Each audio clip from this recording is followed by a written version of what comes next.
आजिर विषय ହେଉଛି कर्म रहस्य।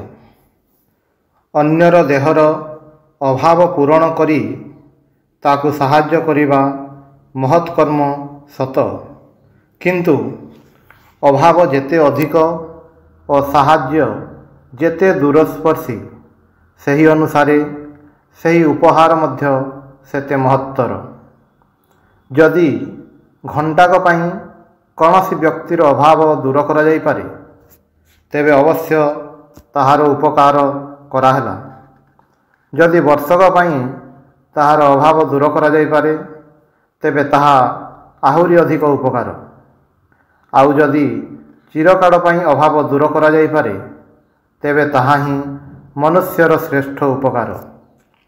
एकमात्र अध्यात्म ज्ञान ही आमर समस्त दुख चिरकाल पई दूर करि पारे। अन्यान्य ज्ञान अति अल्प समय पई अभाव पूरण करे मात्र। केवल आत्म विषयक ज्ञान द्वारा ही अभाव वृत्ति चिरकाल पई विनष्ट होई पारे। अतएव आध्यात्मिक साहाय्य ही मनुष्यर सर्वश्रेष्ठ साहाय्य। मनुष्य को जे परमार्थ ज्ञान प्रदान करि पारंती से मनुष्यर श्रेष्ठ हितैषी। आमे देखिबा को पाउ जे मनुष्यर आध्यात्मिक अभाव पूरण करिया पई जे माने साहाय्य करिसंती से माने सर्वापेक्षा शक्तिशाली पुरुष थिले। कारण आध्यात्मिकता आम जीवनर सकल कर्म प्रचेष्टार प्रकृत भित्ति।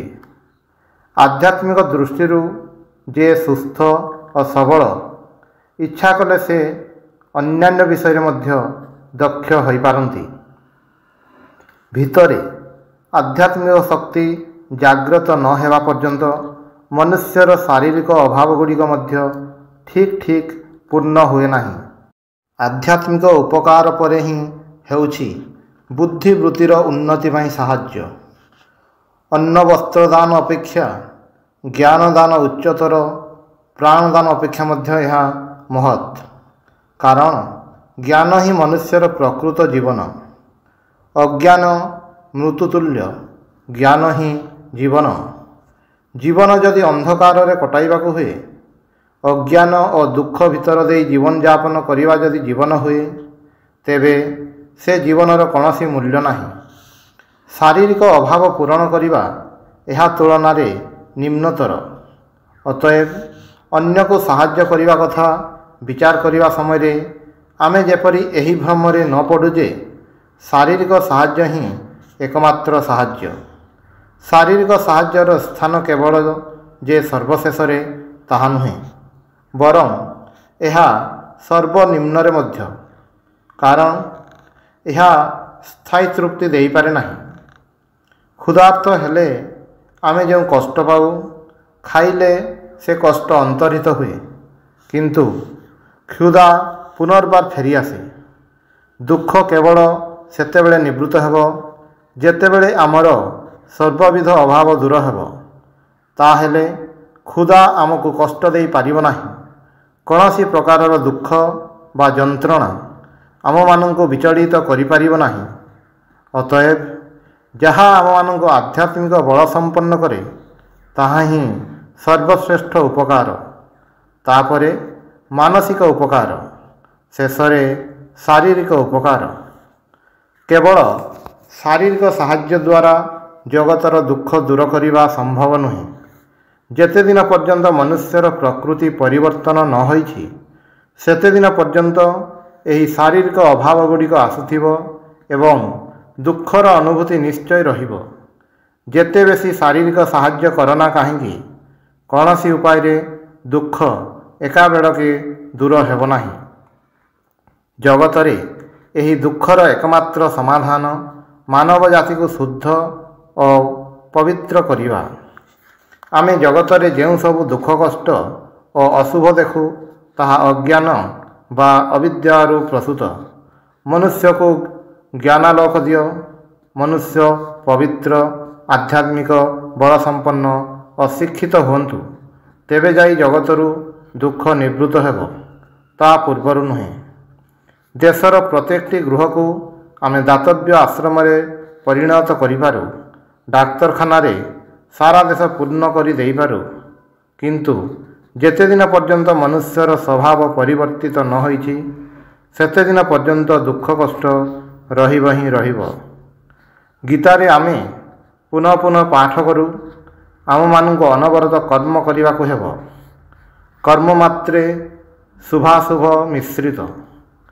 ଆମେ ଏପରି କୌଣସି କର୍ମ କରିପାରିବା ନାହିଁ ଯାହାଦ୍ୱାରା କୌଣସି ହେଲେ ଶୁଭ ହୁଏ ନାହିଁ।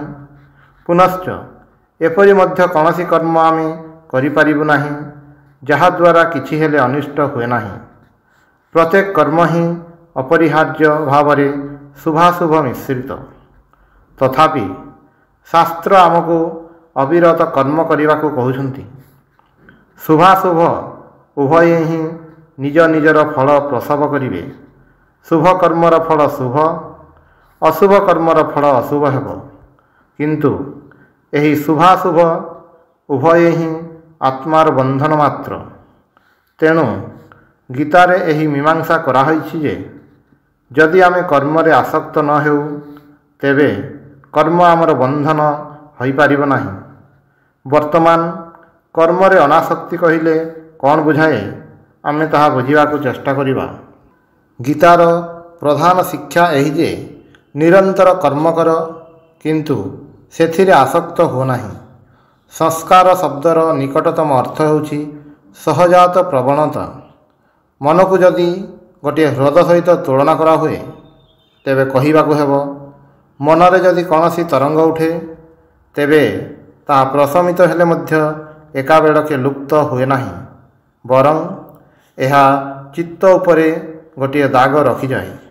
ତେଣୁ ସେହି ତରଙ୍ଗଟିର ପୁନରାବିର୍ଭାବ ହେବାର ସମ୍ଭାବନା ଥାଏ।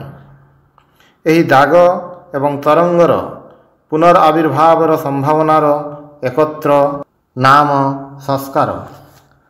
ଆମେ ଯେକୌଣସି କର୍ମ କରୁ, ଆମର ପ୍ରତ୍ୟେକ ଅଙ୍ଗ ସଞ୍ଚାଳନ, ଆମର ପ୍ରତ୍ୟେକ ଚିନ୍ତା ଚିତ୍ତ ଉପରେ ଏହିପରି ସଂସ୍କାର ରଖିଯାଆନ୍ତି। ଯେଉଁ ସମୟରେ ସଂସ୍କାର ଗୁଡ଼ିକ ଅପ୍ରକାଶିତ ନଥାନ୍ତି ସେ ସମୟରେ ମଧ୍ୟ ଏତେ ପ୍ରବଳ ଥାନ୍ତି ଯେ ସେଗୁଡ଼ିକ ଅବଚେତନ ମନରେ ଅଜ୍ଞାତ ସାରରେ କାର୍ଯ୍ୟ କରୁଥାନ୍ତି। ଆମେ ବର୍ତ୍ତମାନ ଯାହା ତାହା ଆମର ଅତୀତ ଜୀବନର ଏହିସବୁ ସଂସ୍କାର ସମଷ୍ଟି ଦ୍ୱାରା ନିରୂପିତ ହୁଏ।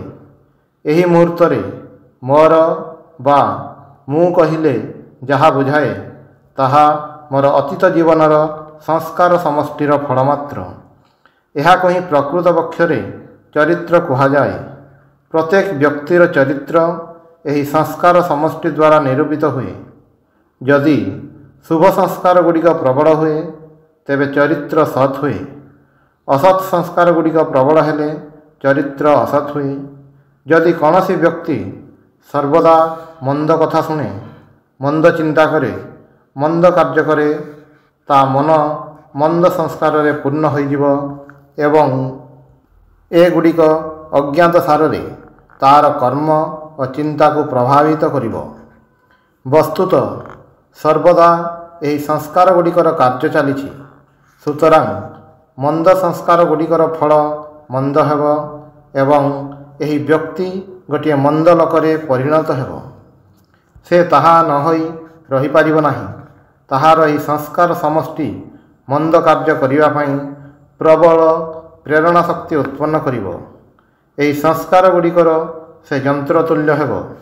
ଏଗୁଡ଼ିକ ତାହାକୁ ବଳପୂର୍ବକ ମନ୍ଦ କାର୍ଯ୍ୟରେ ପ୍ରବୃତ୍ତ କରାଇବ। ଠିକ୍ ସେହି ଭାବରେ ଯଦି କେହି ଶୁଭ ଚିନ୍ତା କରେ ଏବଂ ଭଲ କାମ କରେ, ସଂସ୍କାର ଗୁଡ଼ିକର ସମଷ୍ଟି ମଧ୍ୟ ଉତ୍ତମ ହେବ ଏବଂ ଏଗୁଡ଼ିକ ଅନିଚ୍ଛା ସତ୍ତ୍ୱେ ଏହି ବ୍ୟକ୍ତିଙ୍କୁ ସତ୍କାର୍ଯ୍ୟରେ ପ୍ରବୃତ୍ତ କରାଇବ।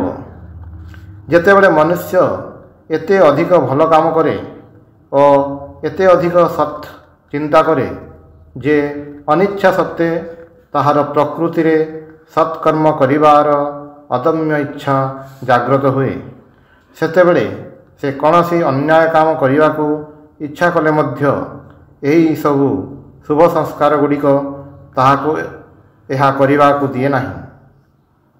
ଏହି ସଂସ୍କାର ଗୁଡ଼ିକ ତାହାକୁ ମନ୍ଦ କର୍ମରୁ ଫେରାଇ ଆଣେ। କାରଣ ସେ ତାହାର ସତ୍ସଂସ୍କାର ଗୁଡ଼ିକ ଦ୍ୱାରା ସମ୍ପୂର୍ଣ୍ଣ ଭାବରେ ପ୍ରଭାବିତ ହୋଇଥାଏ। ଜଣକର ଏପରି ଅବସ୍ଥା ହେଲେ ସେତେବେଳେ ଯାଇ ତାହାର ଚରିତ୍ର ଗଠିତ ହୋଇଛି ବୋଲି କୁହାଯାଏ। ଉଦାହରଣ ସ୍ୱରୂପ କୁର୍ମ ତାହାର ଗଡ଼ ଓ ମୁଣ୍ଡ ଖଳ ଭିତରେ ରଖେ। ତୁମେ ତାକୁ ମାରି ପକାଅ, ଖଣ୍ଡ ଖଣ୍ଡ କରିଦିଅ, ତଥାପି ତାର ଗଡ଼ ଓ ମୁଣ୍ଡ ବାହାରକୁ ବାହାରିବ ନାହିଁ। ଠିକ୍ ସେହିପରି ଯେଉଁ ବ୍ୟକ୍ତିଙ୍କର ଇନ୍ଦ୍ରିୟ ଓ ପ୍ରବୃତ୍ତି ଗୁଡ଼ିକ ସଂଯତ, ତାଙ୍କର ଚରିତ୍ର ମଧ୍ୟ ଦୃଢ଼ ଭାବରେ ପ୍ରତିଷ୍ଠିତ ହୋଇଛି। ସେ ତାଙ୍କର ଅନ୍ତରିନ୍ଦ୍ରିୟ ଗୁଡ଼ିକୁ ସଂଯତ କରିଛନ୍ତି। ତାଙ୍କ ଇଚ୍ଛା ବିରୋଧରେ କେବେ ହେଲେ ସେଗୁଡ଼ିକ ବହିର୍ମୁଖୀ ହୁଅନ୍ତି ନାହିଁ। ଏହିପରି ନିରନ୍ତର ସତ୍ଚିନ୍ତା ଫଳରେ ସତ୍କର୍ମ କରିବାର ପ୍ରବଣତା ତାଙ୍କର ପ୍ରବଳ ହୁଏ। ଏହି ଭାବରେ ଆମେ ଇନ୍ଦ୍ରିୟ ଗୁଡ଼ିକୁ ଜୟ କରିବାରେ ସମର୍ଥ ହେଉ। ଏପରି ଚରିତ୍ର ପ୍ରତିଷ୍ଠିତ ହେଲେ ଯାଇ ମନୁଷ୍ୟ ସତ୍ୟଲାଭ କରିପାରେ। ଏହି ବ୍ୟକ୍ତି ସର୍ବଦା ନିରାପଦ। ତାଙ୍କ ଦ୍ୱାରା କୌଣସି ଅନ୍ୟାୟ ବା ଅଶୁଭ କାର୍ଯ୍ୟ ସମ୍ଭବ ହୁଏ ନାହିଁ। ତାଙ୍କୁ ଯେକୌଣସି ଲୋକ ସହିତ ରଖନା କାହିଁକି, ତାଙ୍କର କୌଣସି ବିପଦର ସମ୍ଭାବନା ନାହିଁ।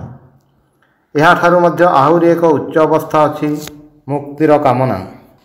ସକଳ ଜଗର ଲକ୍ଷ୍ୟ ଆତ୍ମାର ମୁକ୍ତି ଏବଂ ପ୍ରତ୍ୟେକ ଜଗ ଦ୍ୱାରା ଏହି ଏକ ଲକ୍ଷ୍ୟରେ ପହଞ୍ଚି ହୁଏ। ବୁଦ୍ଧ ପ୍ରଧାନତଃ ଧ୍ୟାନ ଦ୍ୱାରା, ଖ୍ରୀଷ୍ଟ ପ୍ରାର୍ଥନା ଦ୍ୱାରା ଯେଉଁ ଅବସ୍ଥା ଲାଭ କରିଥିଲେ, ମନୁଷ୍ୟ କେବଳ କର୍ମ ଦ୍ୱାରା ହିଁ ସେହି ଅବସ୍ଥା ଲାଭ କରିପାରେ। ବୁଦ୍ଧ ଥିଲେ କର୍ମପରାୟଣ ଜ୍ଞାନୀ ଆଉ ଖ୍ରୀଷ୍ଟ ଥିଲେ ଭକ୍ତ, କିନ୍ତୁ ଉଭୟେ ଏକ ଲକ୍ଷ୍ୟରେ ହିଁ ଉପନୀତ ହୋଇଥିଲେ। ଏହା ବୁଝିବା କଠିନ ଯେ ମୁକ୍ତି ଅର୍ଥ ସମ୍ପୂର୍ଣ୍ଣ ସ୍ୱାଧୀନତା। ଶୁଭ ବନ୍ଧନରୁ ଯେପରି, ଅଶୁଭ ବନ୍ଧନରୁ ମଧ୍ୟ ସେପରି। ସୁନାର ଶିକୁଡ଼ି ବି ଶିକୁଡ଼ି, ଲୁହାର ଶିକୁଡ଼ି ବି ଶିକୁଡ଼ି। ମୋ ଆଙ୍ଗୁଠିରେ କଣ୍ଟାଟିଏ ପଶିଗଲା, ଆଉ ଗୋଟିଏ କଣ୍ଟା ଦ୍ୱାରା ଏହି କଣ୍ଟାଟିକୁ ମୁଁ ବାହାର କଲି। ବାହାର କଲା ପରେ ଦୁଇଟି ଯାକ କଣ୍ଟା ଫୋପାଡ଼ି ଦେଲି। ଦ୍ୱିତୀୟ କଣ୍ଟାଟି ମଧ୍ୟ ରଖିବା ଦରକାର ନାହିଁ, କାରଣ ଏହା ମଧ୍ୟ ଗୋଟିଏ କଣ୍ଟା। ଏହିପରି ଅଶୁଭ ସଂସ୍କାର ଗୁଡ଼ିକୁ ଶୁଭ ସଂସ୍କାର ଦ୍ୱାରା ନାଶ କରିବାକୁ ହେବ। ମନର ମନ୍ଦ ସଂସ୍କାର ଗୁଡ଼ିକୁ ଦୂର କରି ତା ସ୍ଥାନରେ ଶୁଭ ସଂସ୍କାର ସୃଷ୍ଟି କରିବାକୁ ହେବ। ଯେତେ ଦିନ ପର୍ଯ୍ୟନ୍ତ ସକଳ ମନ୍ଦଭାବ ଅନ୍ତର୍ହିତ ବା ନିୟନ୍ତ୍ରିତ ନ ହୁଏ, ସେତେଦିନ ଯାଏ ଚେଷ୍ଟା କରିବାକୁ ହେବ। ତତ୍ପରେ ଶୁଭ ସଂସ୍କାର ଗୁଡ଼ିକୁ ମଧ୍ୟ ଜୟ କରିବାକୁ ହେବ। ଏହିପରି ଭାବରେ ଆସକ୍ତ ମନ କ୍ରମେ ଅନାସକ୍ତ ହେବ। କର୍ମ କର, କିନ୍ତୁ ଏହି କର୍ମ ବା ଚିନ୍ତା ଯେପରି ମନ ଭିତରେ କୌଣସି ଗଭୀର ସଂସ୍କାର ଉତ୍ପନ୍ନ ନ କରେ। ତରଙ୍ଗ ପରେ ତରଙ୍ଗ ଆସୁ, ପେଶୀ ଓ ମସ୍ତିଷ୍କରୁ ବଡ଼ ବଡ଼ କର୍ମ ତରଙ୍ଗ ଉତ୍ପନ୍ନ ହେଉ, କିନ୍ତୁ ସେଗୁଡ଼ିକ ଯେପରି ଆତ୍ମା ଉପରେ କୌଣସି ଗଭୀର ସଂସ୍କାର ରଖି ନ ଯାଆନ୍ତି। ଏହା କରିବାର ଉପାୟ କ'ଣ? ଆମେ ଦେଖୁ, ଯେଉଁ କାର୍ଯ୍ୟରେ ଆମେ ଆସକ୍ତ ହେଉ ତାହାର ସଂସ୍କାର ରହିଯାଏ। ଦିନସାରା ଶତ ଶତ ବ୍ୟକ୍ତିଙ୍କୁ ଦେଖିଛି। ସେମାନଙ୍କ ମଧ୍ୟରେ ଏପରି କେତେ ଜଣଙ୍କୁ ଦେଖିଛି ଯେଉଁମାନଙ୍କୁ ମୁଁ ଭଲ ପାଏ। ରାତିରେ ଯେତେବେଳେ ଶୋଇବାକୁ ଯାଏ, ସେତେବେଳେ ଦେଖିଥିବା ମୁହଁ ଗୁଡ଼ିକୁ ଯଦି ମୁଁ ଚିନ୍ତା କରେ, ତେବେ ମିନିଟିଏ ପାଇଁ ହେଲେ ଯେଉଁ ମୁହଁକୁ ଦେଖିଥିଲି, ଯାହାକୁ ମୁଁ ଭଲ ପାଏ, ସେହି ମୁହଁଟି ମୋ ମନରେ ଭାସି ଉଠିବ। ଅନ୍ୟ ମୁହଁ ଗୁଡ଼ିକ କୁଆଡ଼େ ଅନ୍ତର୍ହିତ ହେବ। ଏହି ବ୍ୟକ୍ତିଙ୍କ ପ୍ରତି ମୋର ବିଶେଷ ଆସକ୍ତିବଶତଃ ଅନ୍ୟାନ୍ୟ ମୁହଁ ଗୁଡ଼ିକ ଅପେକ୍ଷା ଏହି ମୁହଁଟି ହିଁ ମୋ ମନରେ ଗଭୀର ଚିହ୍ନ ରଖିଯାଇଛି। ବିଜ୍ଞାନର ଦୃଷ୍ଟିରୁ ମୁହଁ ଗୁଡ଼ିକୁ ଦେଖିବାର କାର୍ଯ୍ୟ ଏକ ପ୍ରକାରର। ଯେଉଁ ମୁହଁ ଗୁଡ଼ିକୁ ମୁଁ ଦେଖିଅଛି, ସେଗୁଡ଼ିକର ଛବି ମୋ ଅକ୍ଷିଜାଲ ଉପରେ ପଡ଼ିଥିଲା। ମସ୍ତିଷ୍କ ଏହି ଚିତ୍ରଗୁଡ଼ିକୁ ମଧ୍ୟ ଗ୍ରହଣ କରିଥିଲା, କିନ୍ତୁ ମନ ଉପରେ ସେମାନଙ୍କର ପ୍ରଭାବ ଏକ ପ୍ରକାର ହୋଇନାହିଁ। ଅଧିକାଂଶ ମୁହଁ ହୁଏତ ନୂତନ ଥିଲା। ଏପରି ସବୁ ନୂଆ ମୁହଁ ଦେଖିଛି, ଯେଉଁଗୁଡ଼ିକ ସମ୍ବନ୍ଧରେ ମୁଁ ପୂର୍ବେ କେବେ ହେଲେ ଚିନ୍ତା କରିନାହିଁ। କିନ୍ତୁ ଯେଉଁ ମୁହଁଟିର ଥରେ ମାତ୍ର ଚକିତ ଦର୍ଶନ ପାଇଲି, ତା ସହିତ ଚିତ୍ତର ବିଶେଷ ସମ୍ବନ୍ଧ ଥିଲା। ହୁଏତ ବର୍ଷ ବର୍ଷ ଧରି ତାହାର ଛବି ମନେ ମନେ ଅଙ୍କନ କରୁଥିଲି। ତା ସମ୍ବନ୍ଧରେ ଶତ ଶତ ବିଷୟ ଜାଣିଥିଲି। ତେଣୁ ବର୍ତ୍ତମାନ ଏହାକୁ ଥରେ ଦେଖିବା ଦ୍ୱାରା ମନର ସେହି ସବୁ ସ୍ମୃତି ଜାଗି ଉଠିଲା। ଅନ୍ୟ ମୁହଁଗୁଡ଼ିକ ଦେଖିବା ଦ୍ୱାରା ମନରେ ଯେଉଁ ସଂସ୍କାର ପଡ଼ିଲା, ଏହି ଗୋଟିଏ ମାତ୍ର ମୁଖ ମାନସ ପଟରେ ତଦପେକ୍ଷା ଶତଗୁଣ ଅଧିକ ସଂସ୍କାର ପକାଇ ମନ ଉପରେ ପ୍ରଭାବ ବିସ୍ତାର କରିପାରିଲା। ଅତଏବ ଅନାସକ୍ତ ହୁଅ, ସବୁ କାର୍ଯ୍ୟ ଚାଲିଥାଉ, ମସ୍ତିଷ୍କର କେନ୍ଦ୍ରଗୁଡ଼ିକ କାର୍ଯ୍ୟ କରନ୍ତୁ, ନିରନ୍ତର କର୍ମ କର। କିନ୍ତୁ ଗୋଟିଏ ହେଲେ ତରଙ୍ଗ ଯେପରି ମନକୁ ଜୟ କରି ନପାରେ, ତୁମେ ଯେପରିକି ସଂସାରରେ ବିଦେଶୀ ପଥିକ, ମାତ୍ର 2 ଦିନ ପାଇଁ ଆସିଛ, ଏହି ଭାବରେ କର୍ମ କରିଯାଅ। ନିରନ୍ତର କର୍ମ କର, କିନ୍ତୁ ବନ୍ଧନରେ ପଡ଼ ନାହିଁ। ବନ୍ଧନ ଅତି ଭୀଷଣ। ଏହି ଜଗତ ଆମର ବାସଭୂମି ନୁହେଁ। ନାନା ଅବସ୍ଥା ମଧ୍ୟ ଦେଇ ଆମେ ଅଗ୍ରସର ହେଉଛୁ। ଏହି ସଂସାର, ଏ ପୃଥିବୀ ସେଗୁଡ଼ିକ ମଧ୍ୟରୁ ଗୋଟିଏ। ସାଂଖ୍ୟଶାସ୍ତ୍ରର ସେହି ମହାବାକ୍ୟ ସ୍ମରଣ କର, ସମୁଦାୟ ପ୍ରକୃତି ଆତ୍ମା ପାଇଁ, ଆତ୍ମା ପ୍ରକୃତି ପାଇଁ ନୁହେଁ।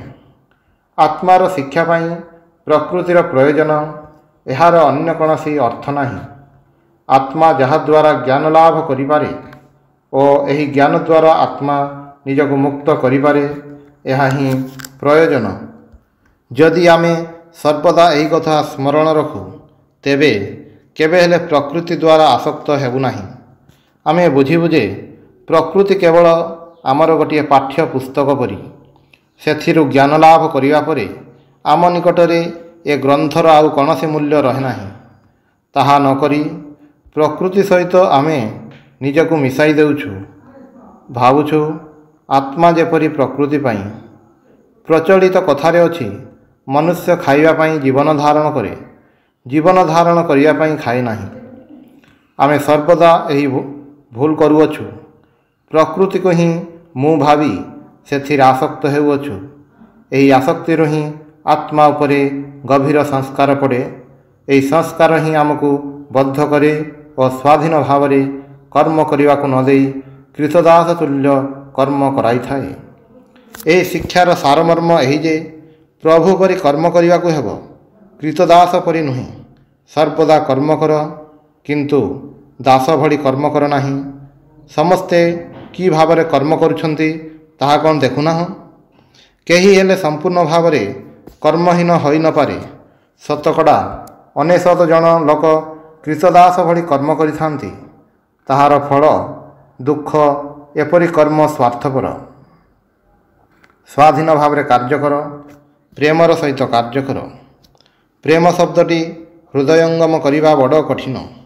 ସ୍ୱାଧୀନତା ନଥିଲେ କେବେ ହେଲେ ପ୍ରେମ ଆସିନପାରେ। କ୍ରୀତଦାସ ପକ୍ଷରେ ଯଥାର୍ଥ ପ୍ରେମ ସମ୍ଭବପର ନୁହେଁ। ଯଦି ଗୋଟିଏ କ୍ରୀତଦାସକୁ ଆଣି ତାହାକୁ ଶିକୁଳିରେ ବାନ୍ଧି କାମ କରାଅ, ସେ ମଧ୍ୟ ବାଧ୍ୟ ହୋଇ କଷ୍ଟେ ମଷ୍ଟେ କାମ କରିବ ସତ, କିନ୍ତୁ ତା ଅନ୍ତରରେ କୌଣସି ପ୍ରେମ ରହିବ ନାହିଁ। ଏହିପରି ଆମେ ମଧ୍ୟ ଯେତେବେଳେ ସାଂସାରିକ ଲାଭ ପାଇଁ କ୍ରୀତଦାସ ଭଳି କାର୍ଯ୍ୟ କରୁ, ଆମ ଅନ୍ତରରେ ମଧ୍ୟ କୌଣସି ପ୍ରେମ ନଥାଏ। ସୁତରାଂ ଆମର ଏ କାର୍ଯ୍ୟ ପ୍ରକୃତ କାର୍ଯ୍ୟ ନୁହେଁ। ଆମର ଆତ୍ମୀୟ ଓ ବନ୍ଧୁବାନ୍ଧବଙ୍କ ପାଇଁ ଆମେ ଯେଉଁ କାର୍ଯ୍ୟ କରୁ, ଏପରିକି ଆମ ନିଜ ପାଇଁ ଯେଉଁ କାର୍ଯ୍ୟ କରୁ, ସେ କ୍ଷେତ୍ରରେ ମଧ୍ୟ ଏହା ସତ୍ୟ। ସ୍ୱାର୍ଥ ପାଇଁ କର୍ମ ଦାସସୁଲଭ କର୍ମ। ପୁଣି କୌଣସି କର୍ମ ସ୍ୱାର୍ଥ ନିମିତ୍ତ କି ନୁହେଁ, ତାହାର ପରୀକ୍ଷା ଏହି ଯେ ପ୍ରେମର ସହିତ ଯେକୌଣସି କାର୍ଯ୍ୟ କରାଯାଏ, ସେଥିରେ ଆମେ ସୁଖୀ ହୋଇଥାଉ। ପ୍ରକୃତ ପ୍ରେମ ପ୍ରଣୋଦିତ ଏପରି କୌଣସି କାର୍ଯ୍ୟ ନାହିଁ, ଯାହାର ଫଳସ୍ୱରୂପ ଶାନ୍ତି ଓ ଆନନ୍ଦ ନ ମିଳିବ। ପ୍ରକୃତ ସତ୍ତା, ପ୍ରକୃତ ଜ୍ଞାନ, ପ୍ରକୃତ ପ୍ରେମ ଅନନ୍ତ କାଳ ପାଇଁ ପରସ୍ପରର ସମ୍ବନ୍ଧ ଦ୍ୱାରା ସଂଯୁକ୍ତ। ଆଉ ପ୍ରକୃତରେ ଏ ତିନିହେଁ ଏକ। ଏମାନଙ୍କ ମଧ୍ୟରୁ ଯେଉଁଠି ଗୋଟିଏ ଅଛି, ଅନ୍ୟଗୁଡ଼ିକ ସେଠାରେ ଅବଶ୍ୟ ଥିବ। ଏମାନେ ସେହି ଅଦ୍ୱିତୀୟ ସଚ୍ଚିଦାନନ୍ଦଙ୍କର ତ୍ରିବିଧ ରୂପ। ଯେତେବେଳେ ସେହି ନିରପେକ୍ଷ ସତ୍ତା ଆପେକ୍ଷିକ ଭାବାପନ୍ନ ହୁଏ, ସେତେବେଳେ ଆମେ ତାହାକୁ ଜଗତ ରୂପରେ ଦେଖୁ। ସେହି ଜ୍ଞାନ ପୁଣି ଜାଗତିକ ବସ୍ତୁ ବିଷୟକ ଜ୍ଞାନରେ ପରିଣତ ହୁଏ ଏବଂ ସେହି ଆନନ୍ଦ ହିଁ ମାନବ ହୃଦୟରେ ସର୍ବବିଧ ପ୍ରେମର ଭିତ୍ତି ସ୍ୱରୂପ। ଅତଏବ ପ୍ରକୃତ ପ୍ରେମ କେବେ ହେଲେ ପ୍ରେମିକ ଅଥବା ପ୍ରେମାସ୍ପଦ କାହାରି ଦୁଃଖର କାରଣ ହୋଇନପାରେ। ମନେକର ଜନୈକ ପୁରୁଷ କୌଣସି ସ୍ତ୍ରୀକୁ ଭଲ ପାଏ। ସେ ଏକୁଟିଆ ତାହାକୁ ସମ୍ପୂର୍ଣ୍ଣ ଭାବରେ ଭୋଗ କରିବାକୁ ଚାହେଁ। ତାହାର ପ୍ରତ୍ୟେକ ଗତିବିଧି ସମ୍ବନ୍ଧରେ ପୁରୁଷଟିର ମନରେ ଈର୍ଷାର ଉଦ୍ରେକ ହୁଏ। ତାହାର ଇଚ୍ଛା ସ୍ତ୍ରୀ ଲୋକଟି ତା ନିକଟରେ ବସୁ, ତା ନିକଟରେ ଛିଡ଼ା ହେଉ, ତା ଇଙ୍ଗିତରେ ଖିଆପିଆ ଚଲାବୁଲା ପ୍ରଭୃତି କରୁ। ସେ ଏହି ସ୍ତ୍ରୀ ଲୋକଟିର କ୍ରୀତଦାସ ହୋଇପଡ଼ିଛି ଏବଂ ସ୍ତ୍ରୀକୁ ମଧ୍ୟ ନିଜର ଦାସୀ କରି ରଖିବାକୁ ଇଚ୍ଛା କରୁଛି। ଏହା ପ୍ରେମ ନୁହେଁ, ଏହା ଏକ ପ୍ରକାର ଦାସସୁଲଭ ଅନୁରାଗର ବିକାର ମାତ୍ର। ଏହା ଭଲ ପାଇବା ହୋଇପାରେ ନାହିଁ, କାରଣ ଏହା ଯନ୍ତ୍ରଣାଦାୟକ। ଯଦି ସ୍ତ୍ରୀ ଲୋକଟି ତା ଇଚ୍ଛା ଅନୁଯାୟୀ କାର୍ଯ୍ୟ ନ କରେ, ତେବେ ତାହାର କଷ୍ଟ ହେବ। ପ୍ରେମର କିନ୍ତୁ କୌଣସି ଯନ୍ତ୍ରଣାଦାୟକ ପ୍ରତିକ୍ରିୟା ନାହିଁ, ସେଥିରୁ କେବଳ ଆନନ୍ଦ ମିଳିଥାଏ। ଯଦି ଆନନ୍ଦ ନ ମିଳେ, ତେବେ ଏହା ଭଲ ପାଇବା ନୁହେଁ। ଆମେ ଭୁଲରେ ଅନ୍ୟ କୌଣସି ପଦାର୍ଥକୁ ଭଲ ପାଇବା ବୋଲି ମନେ କରୁଛୁ। ଯେତେବେଳେ ତୁମେ ତୁମର ସ୍ୱାମୀକୁ, ସ୍ତ୍ରୀକୁ, ପୁତ୍ରକନ୍ୟାଙ୍କୁ, ସମଗ୍ର ପୃଥିବୀକୁ, ବିଶ୍ୱ ଜଗତକୁ ଏପରି ଭାବରେ ଭଲ ପାଇବା ପାଇଁ ସମର୍ଥ ହେବ ଯେ ସେଥିରେ କୌଣସି ପ୍ରକାର ଦୁଃଖ, ଈର୍ଷା ବା ସ୍ୱାର୍ଥପରତାର ପ୍ରତିକ୍ରିୟା ହେବ ନାହିଁ, ସେତେବେଳେ ତୁମେ ପ୍ରକୃତରେ ଅନାସକ୍ତ ହୋଇପାରିବ। ଶ୍ରୀକୃଷ୍ଣ କହିଛନ୍ତି, ହେ ଅର୍ଜୁନ, ମୁଁ ଯଦି ମୁହୂର୍ତ୍ତେ କର୍ମରୁ ବିରତ ହୁଏ, ତେବେ ସମଗ୍ର ଜଗତ ଧ୍ୱଂସ ହୋଇଯିବ। କର୍ମ କରିବାରେ ମୋର କୌଣସି ଲାଭ ନାହିଁ। ମୁଁ ଜଗତର ଏକମାତ୍ର ପ୍ରଭୁ। ତେବେ ମୁଁ କର୍ମ କରେ କାହିଁକି? ଜଗତକୁ ମୁଁ ଭଲ ପାଏ ବୋଲି। ଈଶ୍ୱର ଭଲ ପାଆନ୍ତି ବୋଲି ସେ ଅନାସକ୍ତ। ପ୍ରକୃତ ଭଲ ପାଇବା ଆମକୁ ମଧ୍ୟ ଅନାସକ୍ତ କରେ। ଯେଉଁଠି ଦେଖିବା ଆସକ୍ତି, ପାର୍ଥିବ ବସ୍ତୁ ପ୍ରତି ଏହି ଆକର୍ଷଣ, ସେହିଠାରେ ହିଁ ଜାଣିବ ଏହା ପ୍ରାକୃତିକ ଆକର୍ଷଣ। କେତେଗୁଡ଼ିଏ ଜଳବିନ୍ଦୁ ସହିତ ଆହୁରି କେତେଗୁଡ଼ିଏ ଜଳବିନ୍ଦୁର ଭୌତିକ ଆକର୍ଷଣ ମାତ୍ର। କିଛି ଯେପରି ଦୁଇଟି ବସ୍ତୁକୁ କ୍ରମାଗତ ନିକଟକୁ ଆକର୍ଷଣ କରୁଛି, ଆଉ ସେମାନେ ପରସ୍ପର ଖୁବ୍ ନିକଟବର୍ତ୍ତୀ ନ ହୋଇ ପାରିଲେ ହିଁ ଯନ୍ତ୍ରଣାର ଉଦ୍ଭବ ହୁଏ। କିନ୍ତୁ ପ୍ରକୃତ ଭଲ ପାଇବା ଭୌତିକ ବା ଶାରୀରିକ ଆକର୍ଷଣ ଉପରେ ଆଦୌ ନିର୍ଭର କରେ ନାହିଁ। ପ୍ରେମିକଗଣ ପରସ୍ପରଠାରୁ ସହସ୍ର ମାଇଲ ବ୍ୟବଧାନ ରହିପାରନ୍ତି, କିନ୍ତୁ ସେଥିରେ ସେମାନଙ୍କର ଭଲ ପାଇବାର କୌଣସି କ୍ଷତି ହେବ ନାହିଁ। ଏହା ବିନଷ୍ଟ ହେବ ନାହିଁ ବା ସେଥିରୁ କେବେ କୌଣସି ଯନ୍ତ୍ରଣାଦାୟକ ପ୍ରତିକ୍ରିୟା ସୃଷ୍ଟି ହେବ ନାହିଁ। ଏହି ଅନାସକ୍ତି ଲାଭ କରିବା ସମଗ୍ର ଜୀବନର ସାଧନା କହିଲେ ଅତ୍ୟୁକ୍ତି ହେବ ନାହିଁ। ଏହା ଲାଭ କରିପାରିଲେ ଆମେ ପ୍ରକୃତ ପ୍ରେମର ଲକ୍ଷ୍ୟସ୍ଥଳରେ ଉପନୀତ ହେବୁ ଏବଂ ମୁକ୍ତ ହେବୁ। ସେତେବେଳେ ଆମର ପ୍ରକୃତିଗତ ବନ୍ଧନ ଖସି ପଡ଼ିବ ଏବଂ ଆମେ ପ୍ରକୃତିର ଯଥାର୍ଥ ରୂପ ଦେଖିବାକୁ ପାଇବୁ। ପ୍ରକୃତି ଆମ ପାଇଁ ଆଉ ବନ୍ଧନ ସୃଷ୍ଟି କରିପାରିବ ନାହିଁ। ଆମେ ସେତେବେଳେ ସ୍ୱାଧୀନ ଭାବରେ ଦଣ୍ଡାୟମାନ ହୋଇପାରିବୁ ଓ କର୍ମର ଫଳାଫଳ ଆଉ ଗଣ୍ୟ କରିବୁ ନାହିଁ। ଫଳ କ'ଣ ହେଲା ସେତେବେଳେ ତାହା କିଏ ଚିନ୍ତା କରିବ? ପିଲାମାନଙ୍କୁ କିଛି ଦେଲେ ତୁମେ କ'ଣ ସେମାନଙ୍କ ନିକଟରୁ କିଛି ପ୍ରତିଦାନ ଆଶା କର? ସେମାନଙ୍କ ପାଇଁ କାର୍ଯ୍ୟ କରିବା ହିଁ ତୁମର କର୍ତ୍ତବ୍ୟ। କୌଣସି ବିଶେଷ ବ୍ୟକ୍ତି, ନଗର ବା ରାଷ୍ଟ୍ର ପାଇଁ ଯାହା ଇଚ୍ଛା ତାହା କରିଯାଅ, କିନ୍ତୁ ସନ୍ତାନମାନଙ୍କ ପ୍ରତି ତୁମର ଯେପରି ଭାବ, ସେମାନଙ୍କ ପ୍ରତି ମଧ୍ୟ ସେହି ଭାବ ଅବଲମ୍ବନ କର। ସେମାନଙ୍କ ନିକଟରୁ କୌଣସି ପ୍ରତିଦାନ ଆଶା କର ନାହିଁ। ଯଦି ସର୍ବଦା ଦାତାର ଭାବ ଅବଲମ୍ବନ କର, ପ୍ରତି ଉପକାରର କୌଣସି ଆଶା ନ ରଖି ଜଗତକୁ ତୁମର ଯାହା ଦେବାର ଦେଇଯାଅ, ତେବେ ସେହି କର୍ମରୁ ତୁମର କୌଣସି ବନ୍ଧନ ବା ଆସକ୍ତି ହେବ ନାହିଁ। ଆମେ ଯେତେବେଳେ କୌଣସି ପ୍ରତ୍ୟାଶା ରଖୁ, କେବଳ ସେତେବେଳେ ହିଁ ଆସକ୍ତି ଆସେ। କ୍ରୀତଦାସ ଭଳି କାର୍ଯ୍ୟ କଲେ ଯଦି ସେଥିରୁ ସ୍ୱାର୍ଥପରତା ଓ ଫଳାସକ୍ତି ଆସେ, ତାହେଲେ ପ୍ରଭୁ ଭାବରେ କାର୍ଯ୍ୟ କଲେ ସେଥିରୁ ଅନାସକ୍ତି ଜନିତ ଆନନ୍ଦ ନିଶ୍ଚୟ ଆସିବ। ଆମେ ଅନେକ ସମୟରେ ନ୍ୟାୟ ଓ ନିଜ ନିଜ ଅଧିକାରର କଥା କହିଥାଉ, କିନ୍ତୁ ଦେଖୁ ଯେ ଏଗୁଡ଼ିକ ଶିଶୁସୁଲଭ ବାକ୍ୟ ମାତ୍ର। କେବଳ ଦୁଇଟି ଭାବ ମନୁଷ୍ୟର ଚରିତ୍ର ନିୟନ୍ତ୍ରଣ କରିଥାଏ, କ୍ଷମତା ଓ ଦୟା। କ୍ଷମତାର ପ୍ରୟୋଗ ଚିରକାଳ ହିଁ ସ୍ୱାର୍ଥପରତାରୁ ଚାଳିତ ହୁଏ। ସମସ୍ତେ ସେମାନଙ୍କର ଶକ୍ତି ଓ ସୁବିଧା ଅନୁସାରେ ତାଙ୍କ କ୍ଷମତା ପ୍ରୟୋଗ କରିବା ପାଇଁ ଚେଷ୍ଟା କରନ୍ତି। ଦୟା ଅତି ପବିତ୍ର। ଭଲ ହେବାକୁ ହେଲେ ଆମମାନଙ୍କୁ ଦୟାବାନ ହେବାକୁ ପଡ଼ିବ। ଏପରିକି ନ୍ୟାୟ ବିଚାର ଏବଂ ଅଧିକାର ବୋଧ ମଧ୍ୟ ଦୟା ଉପରେ ପ୍ରତିଷ୍ଠିତ। କର୍ମର ଫଳାକାଂକ୍ଷା ଆମର ଆଧ୍ୟାତ୍ମିକ ଉନ୍ନତିର ପ୍ରତିବନ୍ଧକ। କେବଳ ସେତିକି ନୁହେଁ, ପରିଣାମରେ ଏହା ଦୁଃଖର କାରଣ ହୁଏ। ଆଉ ଗୋଟିଏ ଉପାୟ ଅଛି ଯାହାଦ୍ୱାରା ଏହି ଦୟା ଓ ନିଃସ୍ୱାର୍ଥପରତା କାର୍ଯ୍ୟରେ ପରିଣତ କରାଯାଇପାରେ। ଯଦି ଆମେ ସଗୁଣ ବ୍ୟକ୍ତିଭାବାପନ୍ନ ଈଶ୍ୱରଙ୍କୁ ବିଶ୍ୱାସ କରୁ, ତେବେ କର୍ମକୁ ଉପାସନା ବୋଲି ଭାବିବାକୁ ହେବ। ଏ କ୍ଷେତ୍ରରେ ଆମେ ଆମର ସମସ୍ତ କର୍ମଫଳ ଭଗବାନଙ୍କ ଉପରେ ଅର୍ପଣ କରିଥାଉ। ଏହି ଭାବରେ ତାଙ୍କୁ ଉପାସନା କଲେ ଆମ କର୍ମ ପାଇଁ ମାନବ ଜାତି ନିକଟରୁ କିଛି ପ୍ରତ୍ୟାଶା କରିବାର ଅଧିକାର ଆମର ରହିବ ନାହିଁ। ପ୍ରଭୁ ସ୍ୱୟଂ ସର୍ବଦା କର୍ମ କରୁଛନ୍ତି ଏବଂ ତାଙ୍କର କୌଣସି ଆସକ୍ତି ନାହିଁ। ଜଳ ଯେପରି ପଦ୍ମପତ୍ରକୁ ଅଦା କରିପାରେ ନାହିଁ, ଠିକ୍ ସେହିପରି ନିଃସ୍ୱାର୍ଥ ବ୍ୟକ୍ତିକୁ କର୍ମ ଆସକ୍ତିରେ ବଦ୍ଧ କରିପାରେ ନାହିଁ। ଅହଂଶୂନ୍ୟ ଓ ଅନାସକ୍ତ ବ୍ୟକ୍ତି ଜନପୂର୍ଣ୍ଣ ଓ ପାପସଙ୍କୁଳ ସହରରେ ବାସ କଲେ ସୁଦ୍ଧା ସେ ପାପରେ ଲିପ୍ତ ହେବେ ନାହିଁ। ଏହି ପୂର୍ଣ୍ଣ ସ୍ୱାର୍ଥତ୍ୟାଗର ଭାବଟି ନିମ୍ନୋକ୍ତ ଗଳ୍ପଟିରେ ବର୍ଣ୍ଣିତ ହୋଇଛି। କୁରୁକ୍ଷେତ୍ର ଯୁଦ୍ଧ ଶେଷ ହେବାରୁ ପଞ୍ଚପାଣ୍ଡବ ଏକ ମହାଯଜ୍ଞ କରି ଦରିଦ୍ରମାନଙ୍କୁ ନାନାବିଧ ବହୁମୂଲ୍ୟ ବସ୍ତୁ ଦାନ କଲେ।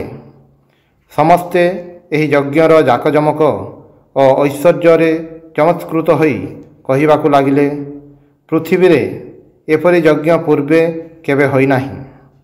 ଯଜ୍ଞ ଶେଷରେ ଏକ କ୍ଷୁଦ୍ରକାୟ ନକୁଳ ସେଠାରେ ଆସି ଉପସ୍ଥିତ ହେଲା। ତାହାର ଶରୀରର ଅର୍ଦ୍ଧାଂଶ ସ୍ୱର୍ଣ୍ଣାଭ ସୁନ୍ଦର ଥିଲା ଓ ଅବଶିଷ୍ଟ ଅର୍ଦ୍ଧେକ ଥିଲା ପିଙ୍ଗଳ ବର୍ଣ୍ଣ।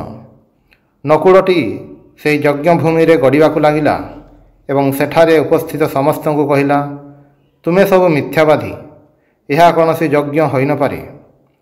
ସେମାନେ କହିଲେ, ତୁମେ କ'ଣ କହୁଛ? ଏହା ଯଜ୍ଞ ନୁହେଁ।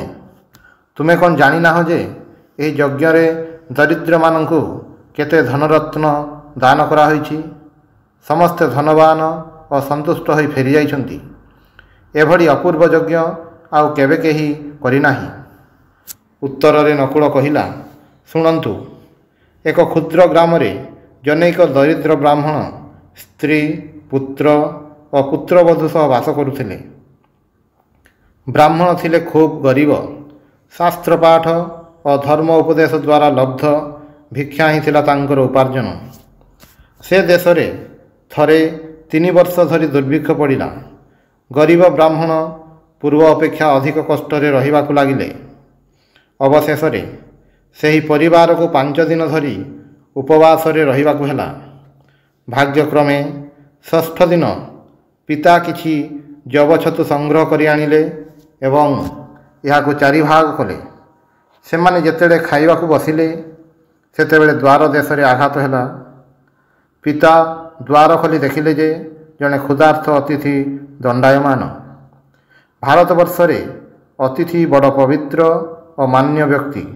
ଅତିଥି ନାରାୟଣ ତୁଲ୍ୟ। ଦରିଦ୍ର ବ୍ରାହ୍ମଣ କହିଲେ, ଆସନ୍ତୁ ମହାଶୟ, ଆସନ୍ତୁ, ସ୍ୱାଗତମ୍। ଗରିବ ବ୍ରାହ୍ମଣ ଅତିଥିଙ୍କ ସମ୍ମୁଖରେ ନିଜ ଭାଗର ଖାଦ୍ୟ ରଖିଦେଲେ। ଅତିଥି ଅତି ଶୀଘ୍ର ଏହା ଶେଷ କରି କହିଲେ, ମହାଶୟ, ଆପଣ ମୋତେ ଏକାବେଳକେ ମାରି ପକାଇବେ ଦେଖୁଛି। ମୁଁ 10 ଦିନ ହେଲା ଉପବାସରେ ଅଛି। ଏହି ଅଳ୍ପ ପରିମାଣ ଖାଦ୍ୟରେ ମୋର କ୍ଷୁଧା ଆହୁରି ବଢ଼ି ଉଠିଛି। ସେତେବେଳେ ବ୍ରାହ୍ମଣୀ ସ୍ୱାମୀଙ୍କୁ କହିଲା, ମୋ ଭାଗଟା ମଧ୍ୟ ଏହାକୁ ଦିଅନ୍ତୁ। ସ୍ୱାମୀ କହିଲେ, ନା, ତାହା ହେବ ନାହିଁ। କିନ୍ତୁ ବ୍ରାହ୍ମଣ ପତ୍ନୀ ଜୋର କରି କହିବାକୁ ଲାଗିଲେ, ଏ ଦରିଦ୍ର ଅତିଥି ଆମ ନିକଟରେ ଉପସ୍ଥିତ। ଆମେ ଗୃହସ୍ଥ, ଆମର କର୍ତ୍ତବ୍ୟ ତାଙ୍କୁ ଖାଇବାକୁ ଦେବା। ଆପଣଙ୍କର ଯେତେବେଳେ ଆଉ କିଛି ଖାଦ୍ୟ ଦେବାର ନାହିଁ, ସେତେବେଳେ ଆପଣଙ୍କର ସହଧର୍ମିଣୀ ରୂପେ ମୋର ଖାଦ୍ୟ ଅତିଥିକୁ ଅର୍ପଣ କରିବା ମୋ କର୍ତ୍ତବ୍ୟର ଅନ୍ତର୍ଭୁକ୍ତ। ଏହା କହି ସେ ମଧ୍ୟ ନିଜ ଭାଗଟି ଅତିଥିଙ୍କୁ ଦେଲେ।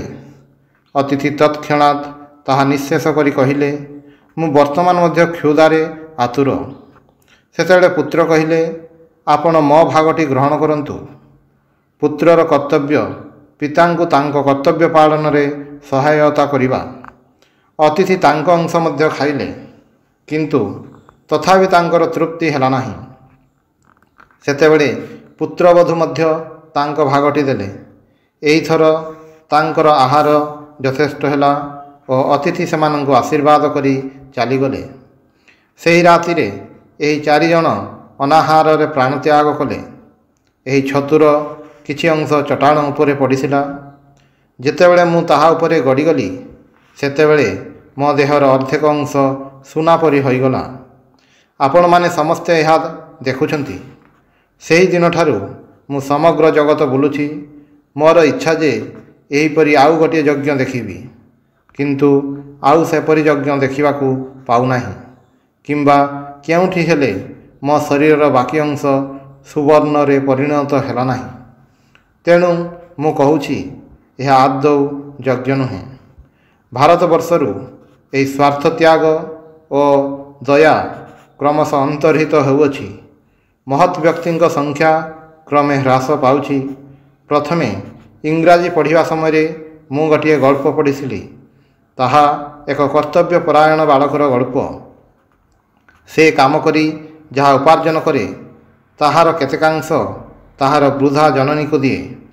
ପୁସ୍ତକର 3-4 ପୃଷ୍ଠା ପର୍ଯ୍ୟନ୍ତ କେବଳ ବାଳକର ଏହି କାର୍ଯ୍ୟର ପ୍ରଶଂସା କରାହୋଇଛି। କିନ୍ତୁ ସେଥିରେ ଅସାଧାରଣ କ'ଣ ଅଛି? ଏହି ଗଳ୍ପ ଯେ କି ନୀତି ଶିକ୍ଷା ଦିଏ, ତାହା କୌଣସି ହିନ୍ଦୁ ବାଳକ ପକ୍ଷରେ ବୁଝିବା ସମ୍ଭବ ନୁହେଁ। ବର୍ତ୍ତମାନ ପାଶ୍ଚାତ୍ୟ ଦେଶର ଭାବ, ନିଜ କଥା ନିଜେ ଦେଖ। ଏହି କଥାରୁ ମୁଁ ବିଷୟଟି ବୁଝିପାରୁଛି।